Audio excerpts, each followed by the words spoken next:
불법 행위를 조사하는 과정에서 이번 사건이 밝혀진 건데 경찰은 전 씨의 소속사가 전 씨의 휴대전화를 복제해 사생활을 파악하려 했다는 혐의를 두고 있습니다. 네. 문자 메시지 보려고 한 거예요. 휴대폰 복제 의뢰했으면 전파법, 통신비밀보호법 그런 거 위반되죠. 이번 일로 가장 큰 충격을 받은 사람은 아무래도 일반 휴대전화 사용자들입니다. 이 휴대전화가 일상생활에서 필수품이 된 지 오랜데 누구든지 마음만 먹으면 내 휴대전화를 불법 복제할 수 있다는 사실이 이번 사건으로 확인됐기 때문입니다. 놀라운 기술이라는 생각도 들고 무섭기도 하고 그리고 누가 나 몰래 그런 걸 복제를 했다면 뭐 어떻게 대처해야 되는지도 잘 모르겠고 무서운 일인 것 같아요. 휴대전화 불법 복제 악용된 건 앞서 말씀드린 대로 ESN이라는 겁니다.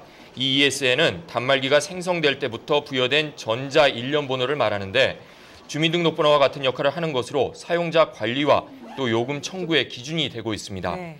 통신기기 관련 업자들은 복제 휴대전화를 만드는 게 의외로 간단하다고 말을 합니다. ESN 복제 프로그램을 이용해 해당 단말기에 ESN을 추출하고 이를 다른 단말기에 입력을 하면 새로운 복제 전화가 만들어진다는 프로그램이 겁니다. 있어서 이 칩을 꽂아서 ESN을 뽑아요. 내가 이거하고 A라는 단말기 쓰고 B라는 단말기인데 똑같이 A라는 그 일련 번호를 갖다 B에도 넣어버리면 두 개 다 A가 되는 거예요, 그냥. 복제 전화가 만들어지면 기존 휴대전화에 대한 통화 내용을 들을 수가 있고 또 문자 메시지를 함께 받을 수도 있는데요. 이 통화 내용 청취는 복제된 두 개의 휴대전화가 같은 기지국 내 동일 반경에서 벨이 울릴 때 두 사람이 동시에 전화를 받아야만 가능하다고 합니다. 이렇게 복제가 가능한 건 지난 2005년 8월 이전에 만들어진 2세대 휴대전화 단말기까지만 해당이 됩니다. 영상통화 등이 가능한 3세대 휴대전화의 경우 별도의 칩이 내장돼 있기 때문에 현재는 복제가 불가능한 것으로 이렇게 알려지고 있습니다. 네. 일단 최근 나온 전화는 복제 위험이 없다는 그렇습니다. 단말기하고 상관이 없고 이 칩이 내 고유의 전화번호예요. 이걸 꽂으면 여기 됐다가 내가 뭐 단말기를 갖다가 친구가 줘서 그냥 여기 다시 꽂았다. 이게 내 단말기가 되는 거예요. 이거 꽂는 순간에 이 단말기가 기지국상에 등록이 돼버리니까요. 이 칩을 복사를 못하는 거예요. 휴대전화 불법 복제는 관련 기술자와 연결해주는 심부름 업체에 의뢰를 하거나 또 인터넷 포털 사이트 검색을 통해 일반인들도 쉽게 시도할 수가 있는데요. 네. 지금 보시는 것처럼. 네. 자, 취재진은 그래서 관련 업체로 직접 문의를 해봤습니다. 신청하시면 오후에 나오고요. 지금 신청하시면 내일 나오죠. 가격은 200만 원이고요. 전화번호하고 가입자 주민번호하고 이름하고요.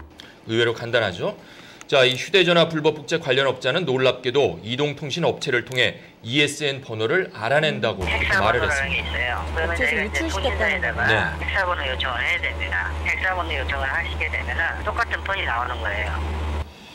또 제작진은 현재 복제가 불가능하다고 알려진 3세대 휴대전화 복제에 대해서도 물어봤습니다. 네. 이 업체마다 그런데 대답이 좀 달랐습니다. 그건 힘들다고 봐야 돼요. 최신형 핸드폰 같은 경우는 이제 복제 방지 프로그램이 깔려서 나온 게 있어요. 네, 그런 것들은 이제 시간이 많이 걸리고요. 시간이 한 2, 3일 정도 주셔야 된다. 왜냐면 그걸 풀어야 되기 때문에. 좀 엇갈리죠? 네. 자, 그래서 이에 대해 이동통신업체 관계자들은 현재 3세대 휴대전화 불법 복제가 확인되지 않았다 이렇게 공식적으로 말을 하는데요. 불법 복제 업자들이 통신사 회선을 조회해 ESN을 알아내는 것이 불가능한 일이다 이렇게 말을 하고 있습니다. 어떻게 할까요? 통신사 ESN 번호를 조회를 한다라고 하면 해킹을 해서 들어와야 된다는 얘기가 되겠죠. 저희 회사에도 ESN 넘버를 볼 수 있는 사람들은 많지 않습니다. 왜 관련하는 분들이 뭐 시스템인가요? 거기 그쪽에 등록된 분들만 이 조회가 가능하죠. 지난해 10월 국정감사에서도 이 휴대전화 불법 복제 문제가 크게 다뤄졌었죠.